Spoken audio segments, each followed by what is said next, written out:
March 1718, the Caribbean. Picture this. You're standing on the deck of a pirate ship called the Serpent's Revenge, and the smell coming from below deck isn't just unpleasant. It's the smell of death. That last barrel of salted fish, the one that was supposed to keep 57 men alive for another month, has turned. We're talking putrid here, folks. The kind of rot that makes grown men gag, that fills every corner of the hold with the promise that starvation is coming for everyone aboard. Captain Elias Morrison stood on that deck, and if you could have seen him, you'd have noticed something interesting about his appearance. Here was a man who carried his whole history in his face. The red beard? That came from his Scottish father. The dark eyes? His Portuguese mother. And somewhere in his mind, buried deep but not forgotten, were the memories of sitting at his Norwegian grandmother's knee in the colonies, listening to her tell stories about how Vikings survived winters that lasted 9 months. Winters where if you didn't know how to preserve your food, you simply died. They called him Black Tooth, not because he was missing teeth or had bad ones, but because he constantly chewed licorice root. It stained everything. And on this particular March day, as he watched his crew sharpening their cutlasses with the kind of focus that means mutiny is about an hour away, he was chewing harder than usual. Think about what's happening here. These aren't merchant sailors or navy men with regular supply lines. These are pirates. They live by taking what they need from other ships. But what happens when you're 3 months into a cruise? You've found nothing worth taking, and your own supplies have literally rotted away. You're left with a choice. Find land immediately and hope you don't get caught, or die at sea. Neither option is great when you're wanted men. Morrison made a decision that night that probably seemed absolutely insane to his crew. Under stars that seemed to mock their desperation, with the Caribbean stretching out in every direction like a beautiful, deadly desert, Morrison ordered his men to fish. Now, catching fish wasn't the crazy part. Pirates fished all the time when supplies ran low. No, the crazy part was what he demanded they do next. He wanted salt. Fine, that makes sense. Everyone knew salt preserved things. But then he wanted sand. Specific amounts of sand. 1 part salt to 3 parts sand, measured precisely. And then, and this is where the crew really started thinking their captain had lost his mind from hunger, he wanted crushed oyster shells. Not just any crushed shells, mind you. They had to be crushed to powder but not dust. The shells needed to match the weight of each fish they caught. Imagine you're one of these starving pirates, watching your captain arrange fresh grouper and snapper in layers like he's performing some kind of religious ceremony. He's whispering words in Norwegian, things his grandmother taught him. He's mixing in techniques from Portuguese fishing villages where he spent his youth. The sand has to be wet, but not soaking. Everything has to be measured just right. And then he buries the whole thing on some tiny, unnamed island and marks the spot with 3 crossed bones. 21 days, he tells them. They'll come back in 21 days. You can imagine what the crew thought. Some probably figured Morrison had finally cracked. Others likely planned to mutiny the moment they were out of sight of that island. Because here's the thing about food preservation. In 1718, everyone knew the basics. Salt preserved meat, smoking preserved fish. But these methods had limits. They bought you weeks, maybe a couple of months if you were lucky. And even then, the quality degraded fast. Salted fish became so hard you could barely chew it. Smoked meat turned bitter and dry. What Morrison was attempting was something else entirely. Something that his crew had absolutely no frame of reference for understanding. 21 days passed. I imagine they were long days. Days where Morrison probably second-guessed himself constantly. Days where he wondered if his grandmother's stories were just stories, if the techniques he'd pieced together from different cultures and different traditions would actually work, or if he'd just wasted 3 weeks while his crew slowly starved. They returned to that island. Morrison's men dug up the cache, probably expecting to find rot, expecting to smell that same death smell that had driven them to this desperate experiment in the first place. Instead, they found fish that was perfect, not just edible, perfect, firm, sweet-smelling, safe. What Morrison had created through pure desperation and inherited knowledge was something that wouldn't be fully understood for another century. The preservation process had created something entirely new through controlled fermentation. The alkaline environment from those crushed oyster shells promoted beneficial bacteria while destroying the harmful ones. The precise ratio of salt to sand controlled moisture without dehydrating the fish. The specific timing aligned with natural fermentation cycles that Morrison's grandmother's people had figured out through centuries of trial and error in Norse fjords. The crew feasted that night.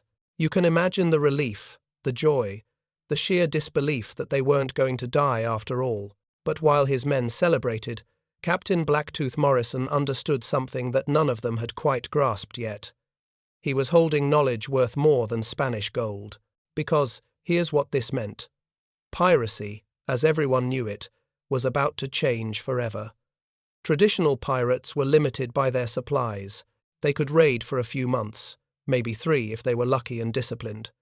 Then they had to return to port, where they were vulnerable to capture, where they had to spend their profits on resupply, where they risked betrayal. Piracy was always desperate, always limited, always coastal. But with this preservation technique, a pirate crew could stay at sea for how long? 6 months? 8 months? A year. Morrison stood on that beach, watching his men laugh and eat and celebrate, and he realized he wasn't just a pirate captain anymore. He was about to build an empire. By summer of 1719, something remarkable was happening in every pirate tavern from Tortuga to Nassau.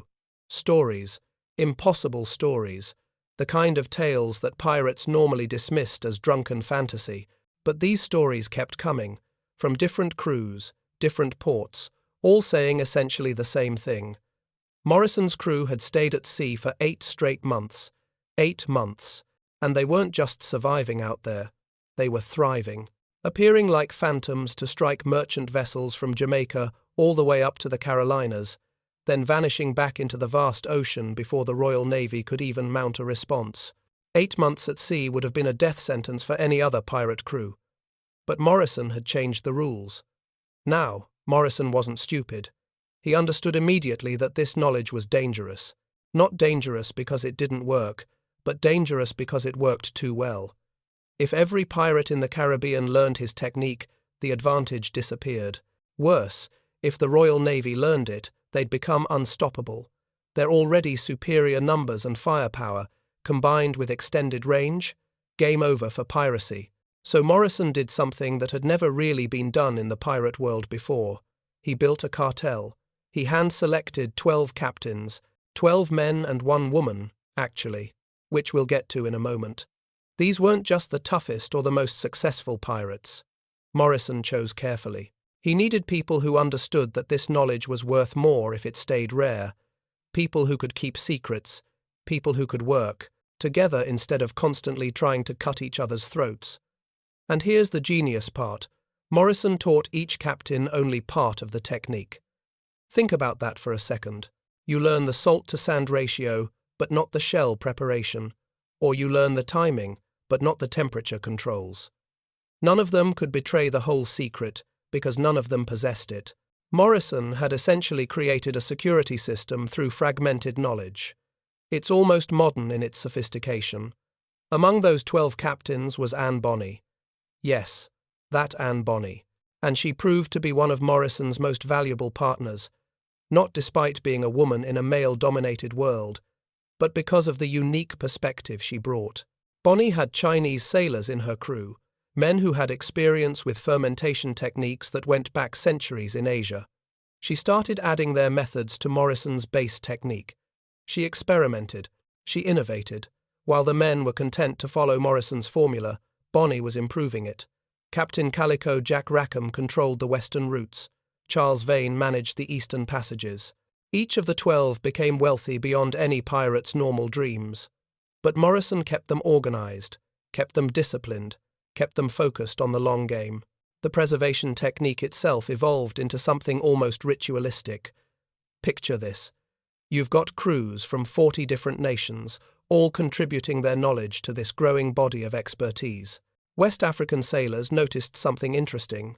They'd been tracking the moon phases for their own traditional reasons, and they realized that certain phases aligned perfectly with optimal fermentation cycles.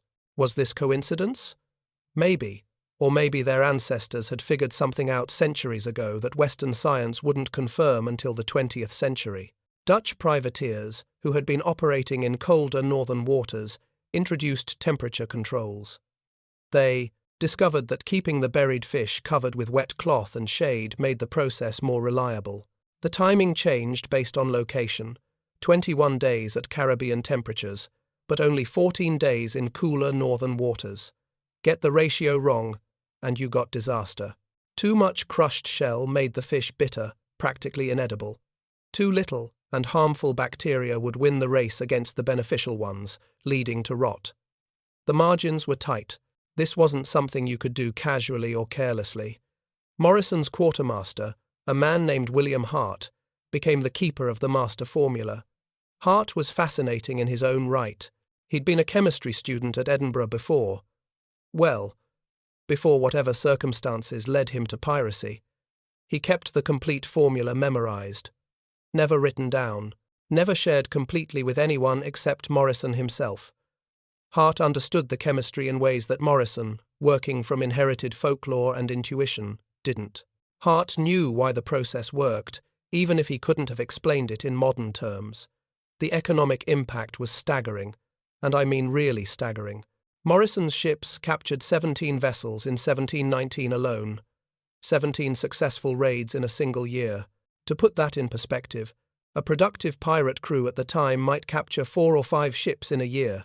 Morrison's operation generated profits that were 340% higher than traditional 3-month raids. We're talking about a fundamental shift in the economics of piracy. The insurance industry noticed immediately. Within 6 months, insurance rates for merchant ships in the Caribbean tripled. Merchants were suddenly paying through the nose just to guarantee their cargo. And even then, many insurers started refusing to cover Caribbean routes at any price. The British Navy found itself in an impossible position. Their ships were powerful, yes, well armed, absolutely. But they were dependent on expensive resupply ports. They needed to return to port every 6 to 8 weeks for provisions.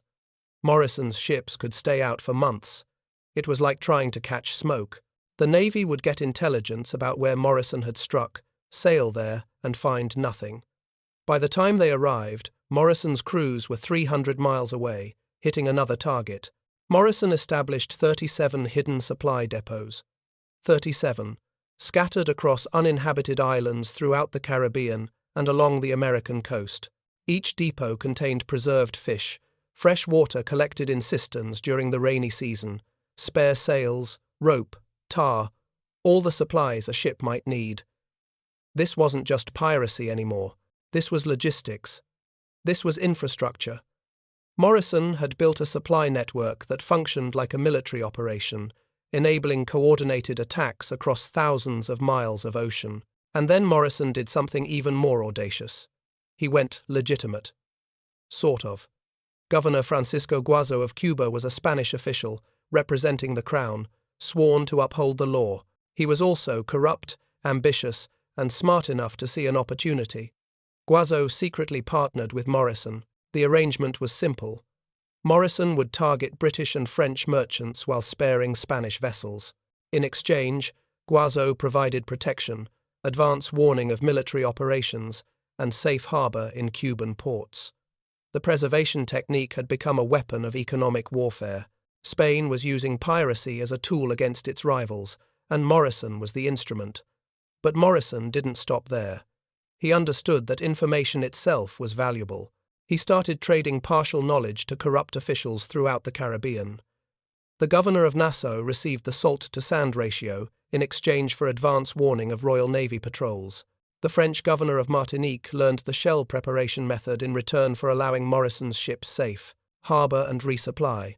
This is what made Morrison different from every other pirate who had ever operated in the Caribbean. He wasn't just stealing. He was building a political and economic network. He was creating dependencies. He was making himself indispensable to the very officials who were supposed to be hunting him down. By the end of 1719, Morrison controlled food technology that determined who ruled the Caribbean waters, not the biggest navy, not the most cannons, not traditional military might. Food preservation. That was the key to power. Think about what that means. A Norwegian grandmother's folk wisdom, filtered through one desperate pirate's inherited memories, had become the foundation of an empire that was reshaping colonial economics in the New World. It couldn't last forever, of course. Nothing this successful, this threatening to established power, ever does. And the British Empire, wounded and humiliated by a pirate who could outmaneuver their entire Caribbean fleet, was about to send someone very dangerous to fix the problem. Someone who understood that breaking Morrison's empire meant breaking his knowledge. January 1720. Commander James Whitlock arrived in the Caribbean with 40 ships and orders that couldn't have been clearer. End Morrison's reign. Not capture him if convenient. Not disrupt his operations. End him, permanently. Whitlock wasn't some minor naval officer getting his first taste of command in colonial waters. This was a man who had fought at Malaga, one of the largest naval engagements of the War of Spanish Succession. He'd commanded ships in battles where hundreds of cannons fired simultaneously, where the smoke was so thick you couldn't see your own bow. He understood naval warfare at a level that most pirates, even successful ones like Morrison, simply didn't. But Whitlock also understood something that many of his fellow officers didn't. He knew that capturing Morrison wasn't primarily a military problem. It was an intelligence problem. You could have 100 ships, the best cannons, the finest crews, and Morrison would simply sail away. He'd vanish into his network of supply depots and safe harbours, resupply, and strike somewhere else. The Royal Navy had been trying to catch Morrison through conventional means for over a year, and they had exactly nothing to show for it. A few minor captures of ships peripherally connected to Morrison's network, some seized cargo. But Morrison himself, his core captains, still out there, still operating, still making the British Empire look foolish. Whitlock approached the problem differently. If Morrison's power came from his preservation technique, from his ability to stay at sea indefinitely, then the solution wasn't to chase him across the ocean. The solution was to break his monopoly on that knowledge. Whitlock offered £500 sterling for the complete preservation formula. £500. In 1720, that was enough money to buy a plantation. Multiple plantations, actually. You could buy land, buy slaves to work it, set yourself up as a gentleman, and live comfortably for the rest of your life. For pirates who came from nothing, who'd grown up in poverty, who'd turned to piracy because they had no other options, £500 was a fortune beyond imagination. The intelligence war that followed turned every pirate haven into a nest of spies and informers. Morrison countered brilliantly. He took his already fragmented knowledge system and made it even more compartmentalized. He started teaching different crew members individual steps in the preservation process, not captains now, but ordinary sailors. The salt measurer knew his job, but nothing about the shells. The shell crusher understood his task, but not the timing. The burial specialist knew the layering technique, but not the ratios. You could torture a crew member, and the most they could tell you was their specific step. The full secret remained protected, because no single person possessed it. Well, almost no single person. William Hart, Morrison's quartermaster, still held the master formula in his head. Hart was the one weakness in Morrison's security system, the one person who, if captured, could give Whitlock everything. Morrison knew this. Hart knew this. And Whitlock certainly knew this. The climactic confrontation came in September 1720, off the coast of Jamaica, near Morant Bay. Whitlock had been patient. He'd spent months gathering intelligence, tracking Morrison's movements, predicting his patterns. He'd positioned his 40 ships carefully, creating a net that Morrison couldn't easily slip through. And on a tropical morning that probably started beautiful, with clear skies and calm waters, all hell broke loose. The battle lasted hours. Cannon fire turned the morning into something else entirely. Imagine the noise. These weren't modern explosives. These were black powder cannons, each one producing a thunderous boom that you felt in your chest, smoke that burned your eyes and throat. Multiply that by hundreds of cannons firing from multiple ships, and you've got an apocalyptic scene. The water between the ships would have been churned white by cannonballs, splinters of wood flying everywhere as shots found their marks. Morrison fought brilliantly. His ship, the Serpent's Revenge, was outgunned but better sailed. He used the coastal winds, the shallower waters where larger British ships couldn't follow as easily. He was trying to break through the net, to reach open ocean where he could outrun the pursuit. He almost made it. William Hart was on deck, helping coordinate the defence, when a British chain shot, 2 cannonballs connected by a chain designed to tear through rigging, hit the main mast. The mast came down in a crash of wood and canvas and rope, and in the chaos, in the smoke and confusion, a British boarding party made it onto the Serpent's Revenge. Hart was captured. Morrison, realizing what had happened, realizing that his quartermaster and the master formula were now in British hands, had to make an impossible choice.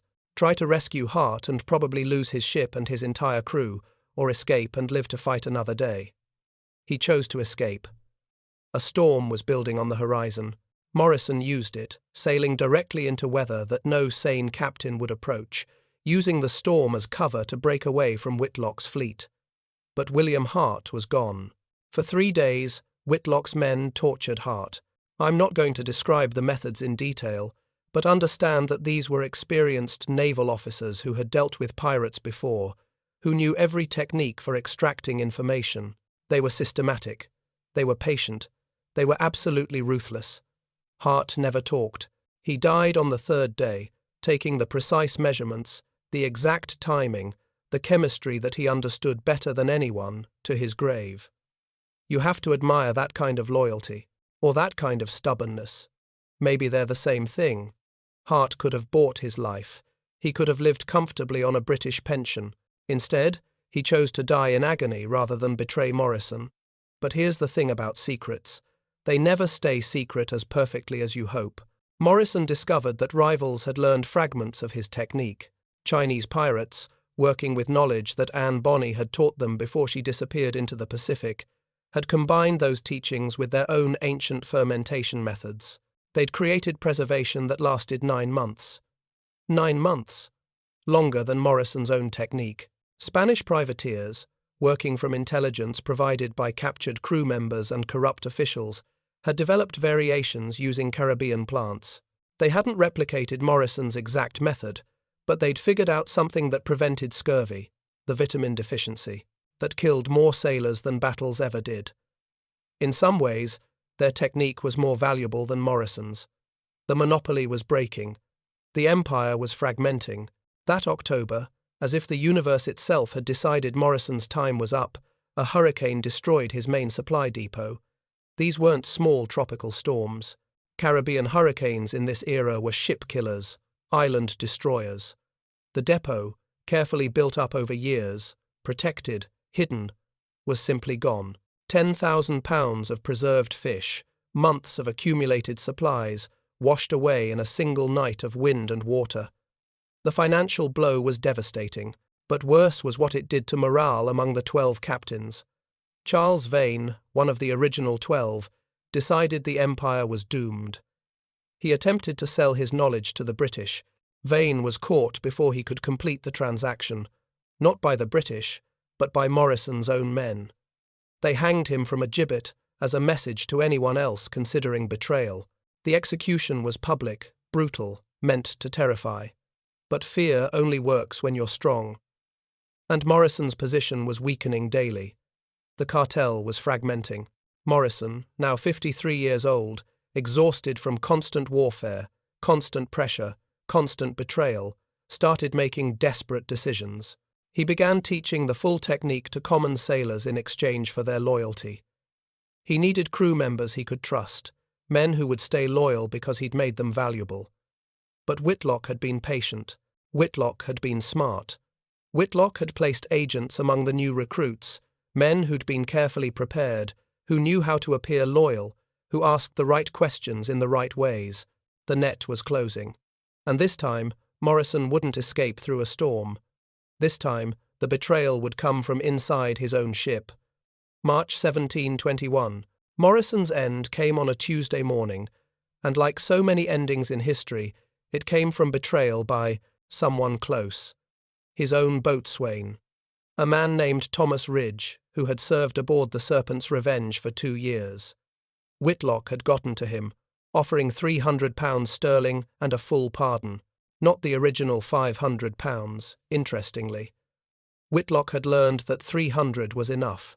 The price of betrayal had come down as Morrison's empire crumbled. Ridge had learned the complete formula. Morrison, desperate for loyalty, teaching the full technique to trusted crew members, had made him valuable, and then Whitlock had made him an offer he couldn't refuse.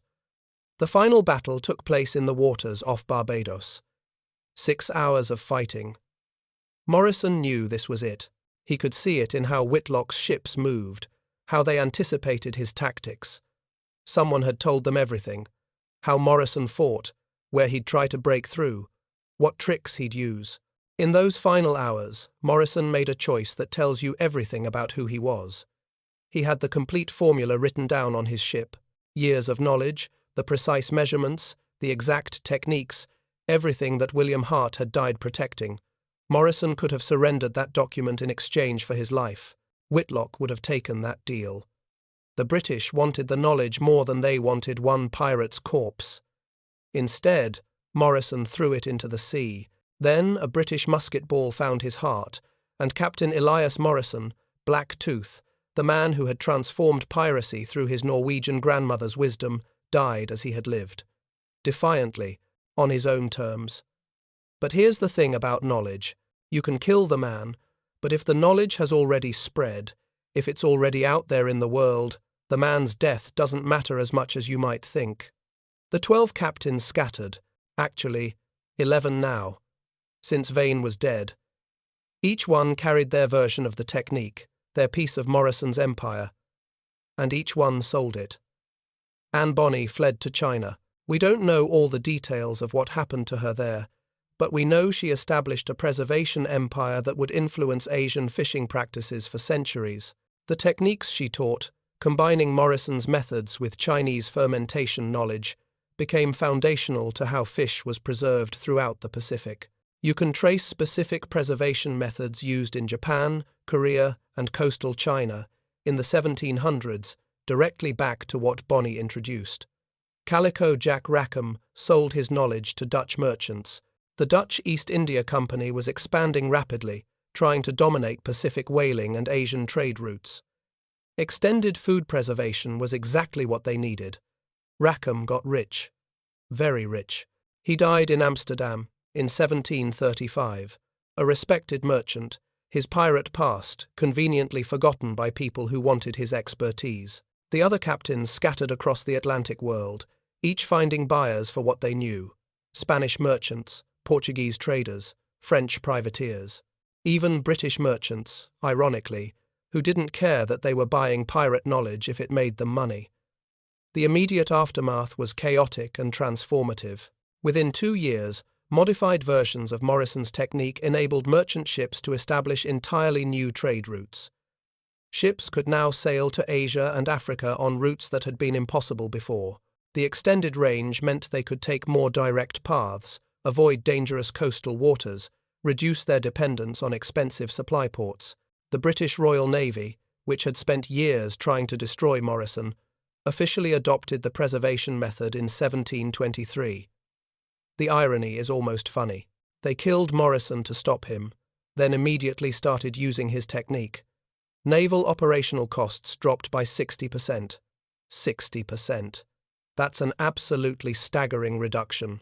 The Royal Navy suddenly became vastly more efficient, able to project power across longer distances with fewer supply ships. The Spanish developed industrial-scale preservation facilities in Cuba. Not small operations. We're talking about facilities that could process thousands of pounds of fish at a time, supplying entire fleets. Cuba became a preservation hub for Spanish colonial operations throughout the Americas. The economic boom contributed to speculation that partially triggered the South Sea bubble. Investors were betting on companies that promised to exploit new trade routes made possible by extended food preservation. Some of these investments were legitimate. Many were pure speculation, based on inflated promises. When the bubble burst in 1720, it caused financial chaos throughout Europe. Morrison's preservation technique didn't cause the South Sea bubble, but it definitely contributed to the optimistic speculation that fed it. Morrison had a son, James Morrison. He'd been educated in Boston while his father was pirating, kept away from the life, given opportunities that Elias himself never had. When his father died, James was 23 years old, trained in business and commerce, positioned to do something that would have been impossible for Elias. James inherited partial knowledge of the technique from loyal crew members who survived, men who had served with his father, who respected what Elias had built, who wanted to see something good come from all that violence and chaos. They taught James what they knew. In 1725, James established the Morrison Preservation Company in Boston. He legitimized his father's knowledge, turned it into a respectable business. The company became one of Boston's most successful merchants. By 1730, James Morrison was wealthy, influential, a pillar of the community. People knew his father had been a pirate, but they didn't care. Success has a way of washing away uncomfortable origins. The company's methods evolved. James hired chemists, or what passed for chemists in that era. Natural philosophers who understood fermentation, who could explain why his father's technique worked. They refined the process, made it more reliable, adapted it for different climates and different types of fish. By the 1750s, the Morrison Preservation Company's methods were evolving into early canning techniques. The principles were the same, controlling the environment to prevent harmful bacteria while promoting beneficial preservation. The technology was different, using sealed containers instead of burial, but the underlying science traced directly back to what Elias Morrison had figured out on that desperate March night in 1718. Today, archaeologists still discover Morrison's distinctive burial pits throughout the Caribbean. They're not hard to identify once you know what to look for. The crushed oyster shells create a specific pattern in the soil. The sand has particular characteristics. Chemical analysis of the soil shows the alkaline environment that Morrison created. Modern food science confirms what Morrison stumbled upon through desperation and inherited wisdom. The alkaline environment from oyster shells creates perfect conditions for beneficial lactobacillus fermentation. These bacteria produce lactic acid, which lowers the pH and prevents harmful bacteria from growing. The salt controls moisture and creates an osmotic environment that most dangerous bacteria can't survive. The sand provides insulation and airflow regulation. The timing aligns with the fermentation cycle. Everything Morrison did, based on folk knowledge and intuition, actually works for specific scientific reasons. The Treaty of Seville in 1729 included secret clauses about preservation rights. This is documented. Colonial powers were negotiating over who had the right to use specific preservation techniques in specific territories. Food technology had become important enough that nations included it in peace treaties. That's remarkable when you think about it. Morrison's desperate experiment had become a tool of empire within a decade of his death. UNESCO now recognizes traditional fish fermentation as intangible cultural heritage. They trace many techniques used around the world directly to innovations that emerged from the Morrison cartel. Norse fermentation methods, Chinese techniques, Caribbean practices, all got mixed together and spread globally because of piracy. Think about that arc. From one desperate pirate honoring his grandmother's wisdom came a revolution that fed empires, enabled exploration, and ultimately contributed an estimated 2% to global GDP growth in the 1720s.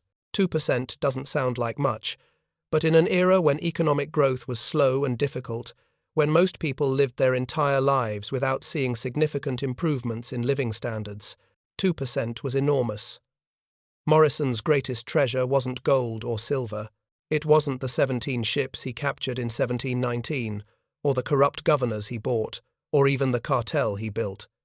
His greatest treasure was knowledge, understanding how to preserve food, how to extend range, how to survive at sea. That knowledge transformed how humanity crossed its oceans, and it started because 57 starving men on a pirate ship needed to eat, and their captain remembered stories his Norwegian grandmother had told him as a child. Sometimes the most important innovations in history come from the most unlikely places, not from kings or scientists or wealthy merchants, but from desperate people trying to solve immediate problems, drawing on folk wisdom that goes back centuries, stumbling onto something that changes the world. Morrison died a pirate, but his legacy fed empires. That's how history works sometimes. The man dies, the knowledge lives, and the world changes in ways that the man himself never could have imagined.